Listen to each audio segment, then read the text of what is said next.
존중? 이따위로 일할 거면 당장 나가세요. 스위스의 한 회사 한 일본인이 모든 팀원들 앞에서 혀를 차며 이해가 안 된다는 표정을 지으면서 소리를 치고 있는데요. 도대체 무슨 일이 벌어진 걸까요?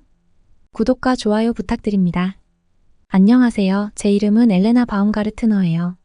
저는 스위스의 취리히에서 태어나고 자랐어요. 어렸을 때부터 저는 제 이름을 자랑스럽게 여겼죠. 엘레나라는 이름은 제 어머니가 제가 태어나기 전부터 생각해 두신 이름이라고 하셨어요. 이 이름에는 강인하고 독립적인 여성이 되라는 의미가 담겨 있었죠. 어머니는 자신이 그렇지 못했던 삶을 딸이 더 나은 방식으로 살아가길 바랐던 것 같아요.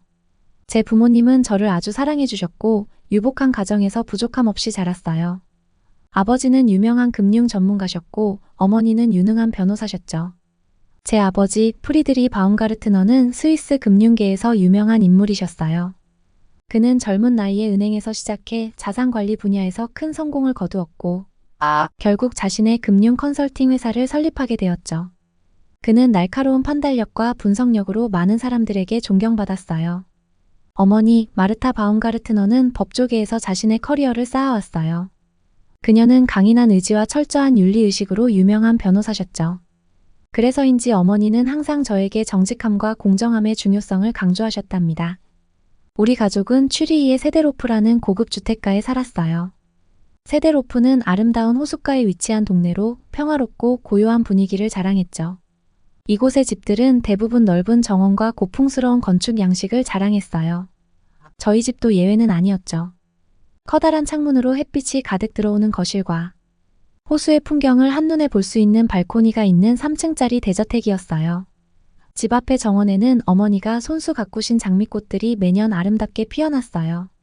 어린 시절 저는 그 정원을 뛰놀며 행복한 시간을 보냈죠. 어렸을 때부터 저는 부모님 덕분에 많은 것을 배울 수 있었어요. 아버지는 경제와 금융에 대해 자주 이야기해 주셨고 어머니는 법과 윤리에 대해 가르쳐 주셨어요. 제게 있어 두 분의 가르침은 세상에서 가장 소중한 자산이었죠. 매일 저녁 식사 시간에는 가족이 함께 모여 각자의 하루를 이야기하곤 했어요. 아버지는 주식시장의 동향에 대해, 어머니는 최근 맡은 사건에 대해 이야기하셨죠. 그 대화들은 어린 저에게는 조금 어려웠지만 듣는 것만으로도 흥미로웠어요. 아버지가 이야기하신 주식시장의 등락이나 경제, 정책의 변화가 실제로 어떻게 세상에 영향을 미치는지에 대한 이야기는 마치 흥미진진한 드라마를 보는 것 같았어요. 제가 금융에 처음 관심을 갖게 된 계기는 사실 아주 사소한 일이었어요. 10살 생일이었을 거예요. 아버지가 저에게 아주 특별한 선물을 주셨어요. 그건 바로 주식 계좌였죠. 엘레나, 이건 내가 직접 관리할 주식 계좌야. 여기 100프랑을 넣어뒀으니 내가 좋아하는 회사를 찾아서 투자를 해보렴. 저는 처음엔 이게 무슨 의미인지 잘 몰랐지만 아버지가 설명해 주시자 점점 흥미가 생겼어요. 마치 어른이 된 것 같은 기분이었어요. 며칠 동안 저는 어떤 회사에 투자할지 고민했고 결국 제가 좋아하는 초콜릿 회사의 주식을 사기로 결정했죠. 제가 가장 좋아하는 초콜릿 브랜드였거든요. 몇 달 후 아버지와 함께 초콜릿 회사의 주식이 어떻게 변했는지 확인했어요. 놀랍게도 주식 가격이 올랐고 저는 작은 이익을 얻을 수 있었죠. 그때 저는 아버지에게 이렇게 말했어요. 아빠, 주식은 정말 재밌어요. 제가 돈을 벌었어요. 아버지는 웃으시며 그렇단다, 엘레나. 하지만 주식은 늘 이익만 가져다 주지 않아. 중요한 건 항상 공부하고 시장을 잘 분석하는 거야. 라고 말씀해 주셨어요. 그 말씀은 저에게 큰 교훈이 되었어요. 그리고 그때부터 저는 주식과 금융에 대해 더 알고 싶다는 열망이 생겼죠. 시간이 지나면서 저는 경제학과 금융에 대해 더 깊이 공부하게 되었어요. 학교에서도 경제와 관련된 과목을 선택했고 아버지의 책장을 뒤져 경제 관련 서적들을 읽기 시작했어요. 고등학교 시절에는 경제토론 동아리에 가입해 여러 친구들과 함께 경제 문제에 대해 토론하기도 했죠. 이 과정에서 저는 경제학의 매력에 빠져들었어요. 숫자와 그래프, 복잡한 이론들이 마치 퍼즐을 푸는 것처럼 흥미로웠어요. 그리고 이 모든 것이 실제 세상에서 어떻게 작동하는지를 배우는 것이 정말 신기했죠. 하지만 제 관심은 단순히 이론에 머물지 않았어요. 저는 실제로 금융시장이 어떻게 돌아가는지 직접 경험해보고 싶었어요. 그래서 대학에 진학한 후 저는 여러 인턴십에 지원하기 시작했어요. 첫 번째 인턴십은 취리히의 한 소규모 자산관리 회사에서였어요. 그곳에서 저는 다양한 금융 상품에 대해 배우고 실제 투자 포트폴리오를 관리하는 법을 익혔죠. 이 경험은 제가 금융 분야에서 커리어를 쌓아가는데 중요한 밑거름이 되었어요. 대학을 졸업한 후 저는 마침내 취리히의 유명한 금융회사인 슈바이처 자산관리에 입사하게 되었어요. 이 회사는 스위스뿐만 아니라 국제적으로도 명성이 높았어요. 슈바이처 자산관리는 대형 자산운용사로 전 세계의 부유한 고객들을 대상으로 맞춤형 자산관리를 제공하는 회사였죠. 이곳에서 일하는 것은 제게 큰 자부심이었어요. 아버지도 이 회사에서 제 커리어를 시작한 것을 매우 자랑스러워 하셨어요. 처음 회사에 들어갔을 때 저는 매우 설레었어요. 하지만 동시에 조금 두렵기도 했죠. 슈바이처 자산관리는 능력 있는 인재들로 가득 찬 곳이었고 경쟁도 매우 치열했어요. 저는 이곳에서 제 실력을 인정받고 싶었어요. 그래서 더 열심히 일하고 더 많은 것을 배워야 한다고 마음먹었죠. 회사에서의 첫 몇 달은 정말 정신없이 바빴어요. 아침 일찍 출근해 늦게까지 일하는 날들이 계속되었죠. 하지만 저는 전혀 지치지 않았어요. 오히려 더 많은 것을 배우고 싶다는 열정이 가득했어요. 회사에서는 다양한 프로젝트를 맡게 되었죠. 처음에는 주로 서류 작업이나 간단한 분석을 맡았지만 점점 더 중요한 역할을 맡기 시작했죠. 제가 맡은 첫 번째 큰 프로젝트는 한 스위스 기업의 해외 진출을 위한 투자 전략을 수립하는 일이었어요. 이 프로젝트는 회사 내에서도 매우 중요한 일로 여겨졌고 저는 팀의 일원으로 참여하게 되었죠. 이 과정에서 저는 많은 것을 배웠고 팀원들과 협력하는 법도 익혔어요. 그때 저는 이 일이 정말 제가 원하는 일이라는 확신을 갖게 되었어요. 하지만 금융계는 생각보다 훨씬 더 치열했고 순탄치 않은 일도 많았어요. 회사 내에서는 능력을 인정받기 위해 끊임없이 경쟁해야 했고 때로는 동료들과의 갈등도 피할 수 없었죠.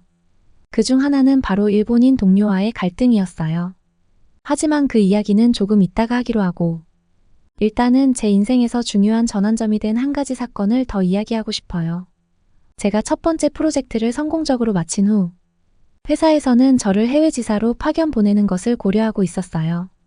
그 당시 슈바이처 자산관리는 아시아 시장으로의 확장을 계획하고 있었는데 저는 그 프로젝트에 참여할 기회를 얻게 되었죠.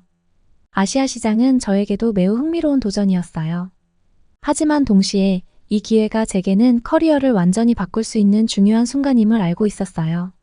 그래서 저는 이 제안을 수락하기 전에 오랫동안 고민했어요. 결국 저는 아버지와 상의하기로 했어요. 아버지는 제 이야기를 듣고 나서 이렇게 말씀하셨어요. 엘레나, 기회는 자주 오지 않는단다. 네가 이 도전을 받아들인다면 분명히 힘든 순간도 있겠지만 그만큼 성장할 기회도 많을 거야. 난 네가 어떤 결정을 하든 항상 지지할 거란다. 아버지의 말은 제게 큰 힘이 되었고 저는 이 도전을 받아들이기로 결심했어요. 이렇게 해서 저는 아시아 시장으로의 확장을 위한 팀에 합류하게 되었고 일본의 동료 타카하시 미유키를 만나게 되었죠. 미유키와의 첫 만남은 무척 인상 깊었어요. 그녀는 매우 엄격하고 꼼꼼하며 완벽을 추구하는 사람이었죠. 처음엔 그런 그녀의 성향이 저와 잘 맞을 거라 생각했어요. 저 역시 철저하게 준비하고 실수를 최소화하려는 사람이니까요.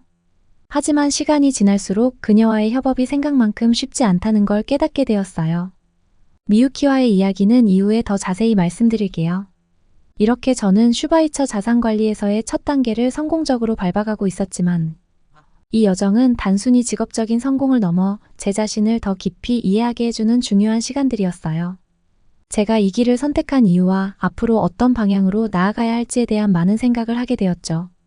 슈바이처 자산관리에서 일하게 된 지 몇 년이 지나고 저는 점점 더 중요한 프로젝트를 맡게 되었어요. 회사 내에서도 제 위치가 확고해졌고 많은 사람들이 제 능력을 인정해 주었죠. 그 중에서도 아시아 시장 진출을 위한 프로젝트는 제 커리어에서 가장 큰 도전이었어요.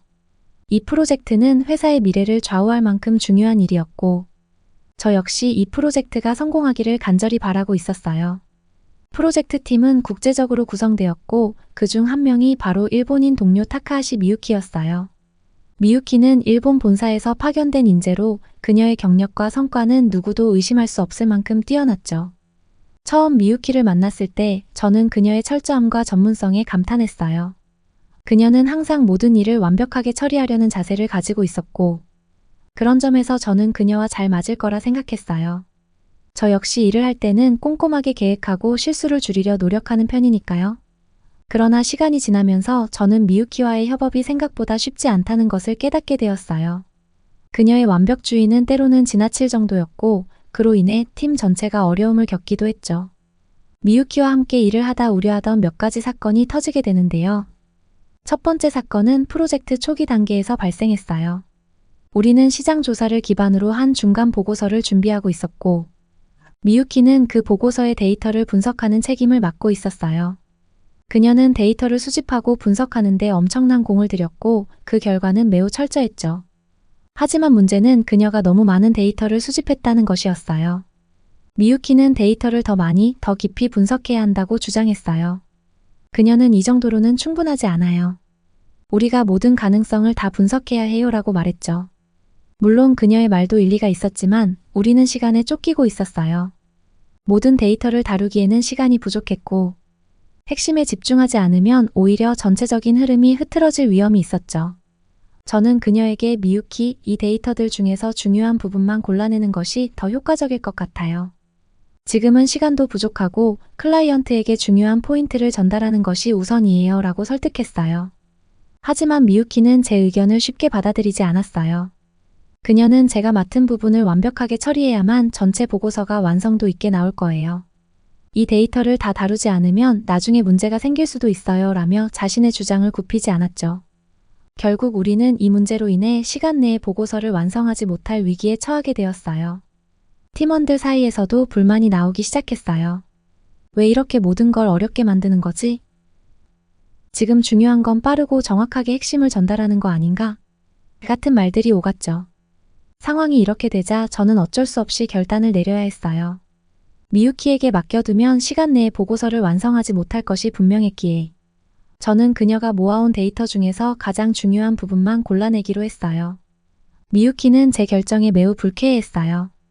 그녀는 내가 수집한 데이터를 함부로 다룬다면 전체 보고서의 질이 떨어질 거예요 라며 반발했죠. 하지만 저는 팀의 목표는 보고서를 제 시간에 완성하는 것이고 클라이언트가 원하는 정보를 명확하게 전달하는 것이에요. 지금은 완벽함보다는 효율성이 더 중요해요 라고 단호하게 말했어요. 그렇게 우리는 겨우 중간 보고서를 제출했지만 그 과정에서 저는 큰 스트레스를 받았어요. 미유키와의 갈등은 점점 더 깊어졌고 저는 그녀와 함께 일하는 것이 점점 힘들어졌죠. 그녀는 완벽주의 성향이 강할 뿐만 아니라 다른 사람의 의견을 잘 받아들이지 않는 경향이 있었어요. 특히 제가 그녀의 의견에 반대하거나 수정이 필요하다고 말할 때마다 그녀는 매우 방어적인 태도를 보였어요. 이로 인해 우리는 자주 충돌하게 되었고 그때마다 팀 분위기는 나빠졌죠. 두 번째 사건은 프로젝트의 마지막 단계에서 발생했어요. 우리는 아시아 시장에 진출하기 위해 일본 내 몇몇 기업과의 협력을 추진하고 있었고 그중 하나가 일본의 대형 제조업체였어요. 이 기업과의 협력은 프로젝트의 성공을 좌우할 만큼 중요한 일이었죠. 미유키는 일본어와 일본 문화에 능통했기 때문에 이 협력건을 담당하게 되었어요. 저는 그녀가 이 일을 잘 해낼 거라 믿었죠. 그러나 문제가 발생한 것은 예상 밖의 일이었어요. 미유키는 일본 기업과의 소통에서 중요한 정보를 저희 팀과 공유하지 않았어요. 그녀는 혼자서 모든 것을 해결하려는 경향이 있었고 그 결과 중요한 결정을 내릴 때 팀 전체가 아닌 그녀 혼자만의 판단으로 이루어졌죠. 어느 날 우리는 일본 기업과의 계약서 초안을 검토하던 중 중요한 항목이 누락되었다는 사실을 발견했어요. 이 항목은 우리가 제안한 조건 중 하나였는데 미유키가 이 부분을 논의하지 않고 넘어갔다는 걸 알게 되었죠. 저는 깜짝 놀라서 미유키, 이 중요한 사항을 왜 팀에 공유하지 않았어요? 이 부분은 우리 제안의 핵심이에요. 라고 물었어요. 그녀는 그건 제가 처리할 수 있는 문제라고 생각했어요. 굳이 팀 전체가 알 필요는 없다고 판단했죠 라고 답했어요. 저는 그 순간 정말 좌절감을 느꼈어요. 이런 중요한 사항을 혼자 결정했다는 사실이 믿기지 않았어요. 결국 우리는 마지막 순간에 이 항목을 추가하기 위해 계약서를 다시 작성해야 했고 그 과정에서 시간과 자원을 크게 낭비하게 되었죠. 이 사건은 저에게 큰 충격을 주었어요. 미유키의 행동은 단순히 소통의 문제를 넘어서 팀의 신뢰를 깨뜨리는 일이었죠. 저는 팀 리더로서 이 문제를 어떻게 해결해야 할지 고민에 빠졌어요. 미유키와의 갈등은 이미 한계점에 다다랐고 저 역시 그녀와 계속 일하는 것이 점점 힘들어졌어요. 매일 출근할 때마다 그녀와의 갈등이 떠올라 마음이 무거워졌고 일에 대한 열정이 점점 사라지는 것 같았어요. 그러던 중 문득 지훈이 떠오르더라고요. 지훈은 한국에서 온 동료로 회사 내에서 누구나 좋아하는 사람이었죠. 그는 항상 밝고 긍정적인 에너지를 주는 친구였어요. 일할 때도 성실하고 책임감 있게 일을 처리하는 모습이 인상적이었죠. 우리는 여러 프로젝트에서 함께 일해본 적이 있었고 그때마다 지훈은 문제를 해결하는 데 큰 도움을 주었어요. 저는 지훈에게 미유키와의 갈등에 대해 털어놓기로 결심했어요. 지훈은 언제나 제 이야기를 진지하게 들어주었고 저를 이해해주는 사람이었죠. 어느 날 점심시간에 저는 지훈과 함께 카페에서 만나 이야기를 시작했어요. 지훈 씨, 제가 요즘 정말 힘들어요. 미유키와의 갈등이 점점 심해지고 있는데 어떻게 해결해야 할지 모르겠어요 라고 말했어요. 지훈은 제 이야기를 들으면서 고개를 끄덕였어요. 그리고는 이렇게 말했죠. 엘레나, 너무 걱정하지 마세요. 미유키 씨와의 갈등은 충분히 해결할 수 있어요. 우리가 함께 방법을 찾아봅시다. 지훈은 우선 미유키와의 소통을 개선하는 것이 중요하다고 조언해 주었어요. 미유키 씨는 아마도 자신이 최선을 다하고 있다고 생각할 거예요. 하지만 그 과정에서 다른 사람의 의견을 잘 받아들이지 못하는 경향이 있죠. 그래서 먼저 그녀와 솔직하게 이야기해보는 게 좋을 것 같아요. 그리고 그녀가 이해할 수 있도록 차근차근 설명해보세요. 지훈은 제가 미유키와의 대화를 준비하는데 필요한 조언과 피드백을 아낌없이 주었어요. 그렇게 저는 지훈의 도움으로 미유키와 솔직한 대화를 시도했어요. 처음에는 그녀도 방어적인 태도를 보였지만 제가 차분하게 상황을 설명하자 그녀도 조금씩 이해하기 시작했어요. 특히 지훈이 조언해준 방식대로 그녀의 노력과 열정을 인정하면서도 팀워크의 중요성을 강조하자 미유키도 자신의 행동을 돌아보게 되었죠. 또한 지훈은 프로젝트의 진행 방식을 개선하기 위해 팀원들과의 정기적인 회의를 제안했어요. 이 회의를 통해 모든 팀원이 프로젝트의 현재 상황과 앞으로의 계획을 명확하게 공유할 수 있었고 소통의 부족으로 인한 문제들이 점점 줄어들기 시작했어요. 지훈의 이러한 제안은 정말 효과적이었고 팀 내의 분위기를 크게 개선시켰어요. 지훈과 함께 일하면서 저는 그가 얼마나 능력 있는 사람인지 그리고 그가 가진 따뜻한 마음이 얼마나 큰 힘이 되는지 알게 되었어요. 그는 단순히 문제를 해결하는 것에 그치지 않고 사람들의 마음을 이해하고 배려하는 진정한 리더였죠. 저는 지훈의 이런 모습에 점점 더 매력을 느끼게 되었어요. 처음엔 그저 친절한 동료로만 생각했지만 이제는 그가 제 삶에서 없어서는 안 될 중요한 사람이 되었다는 걸 깨달았죠. 특히 한국인들이 가진 개방적이고 융통성 있는 사고방식에 깊은 인상을 받았어요. 일본인들은 전통적으로 규칙을 중시하고 그 틀 안에서 움직이려는 경향이 강해요. 물론 이런 태도는 때로는 조직의 안정성을 가져다 주지만 급변하는 상황에서는 오히려 단점이 될 수 있어요. 반면 한국인들은 상황에 맞게 행동을 조정할 줄 알고 팀의 조화를 중요시하는 경향이 있어요. 지훈은 항상 팀원들과의 협력을 중시하며 그 과정에서 서로의 의견을 존중했어요. 그의 이러한 태도는 프로젝트를 성공으로 이끄는 데 큰 역할을 했죠. 또한 지훈은 매우 인간적인 면모를 가지고 있었어요. 미유키는 업무에서 항상 철저하고 때로는 감정적으로 냉정하게 대처하려는 경향이 있었지만 지훈은 일뿐만 아니라 사람 자체를 존중했어요. 그는 언제나 다른 사람의 감정을 이해하고 그들의 입장에서 생각하려 노력했죠. 미유키와의 갈등을 해결하는 과정에서 지훈은 그녀가 느끼는 압박감과 스트레스를 이해하려고 했고 이를 해결할 수 있는 방법을 함께 찾았어요. 이런 면에서 지훈은 진정한 동료이자 친구로서의 역할을 훌륭히 해내는 정말 멋진 사람이구나 라고 생각했죠. 프로젝트가 성공적으로 마무리된 후 저는 지훈에게 감사의 인사를 전했어요. 정말 고마워요, 지훈 씨. 당신이 없었으면 이 모든 걸 해결할 수 없었을 거예요. 그러자 지훈은 웃으며 말했어요.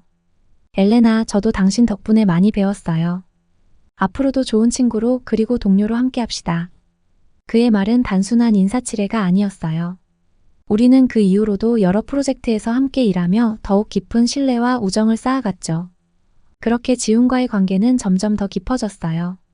우리는 일뿐만 아니라 일상에서도 자주 만나게 되었고 서로에 대한 마음이 커져갔죠.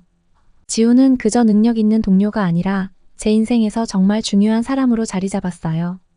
그리고 어느 날 지훈이 저에게 결혼을 전제로 한국에서 함께 살자는 제안을 했어요. 저는 망설임 없이 그의 제안을 받아들였어요. 한국에서의 새로운 삶이 기대되었고 지훈과 함께라면 어떤 어려움도 이겨낼 수 있을 거란 확신이 들었죠. 사실 한국으로 이주하는 것은 큰 결심이 필요했어요. 제게는 익숙하지 않은 문화와 새로운 환경이었으니까요. 하지만 지훈이 제 곁에 있었기에 저는 두렵지 않았어요. 그는 항상 저를 배려하고 제 생각을 존중해 주었죠. 그리고 무엇보다 그는 제가 한국에서 적응할 수 있도록 모든 도움을 아끼지 않았어요.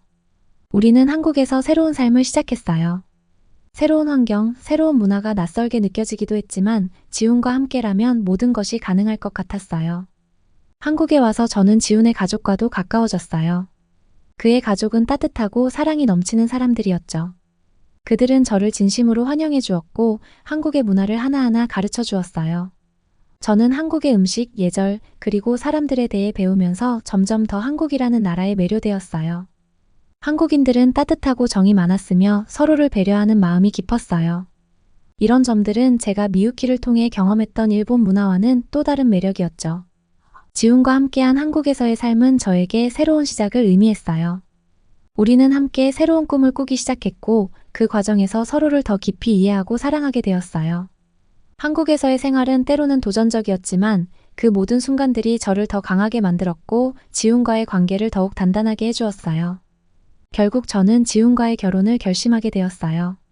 그는 제 인생에서 가장 중요한 사람이고 저는 그와 함께하는 미래가 너무나도 기대되었어요.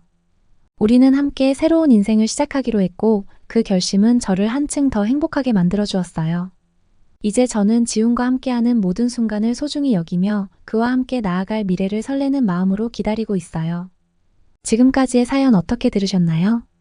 엘레나가 일본인 동료로부터 힘든 고난을 겪었지만 한국인 동료이자 이제는 남편이 될 지훈 씨 덕분에 행복한 삶을 꾸릴 날만 남은 것 같네요.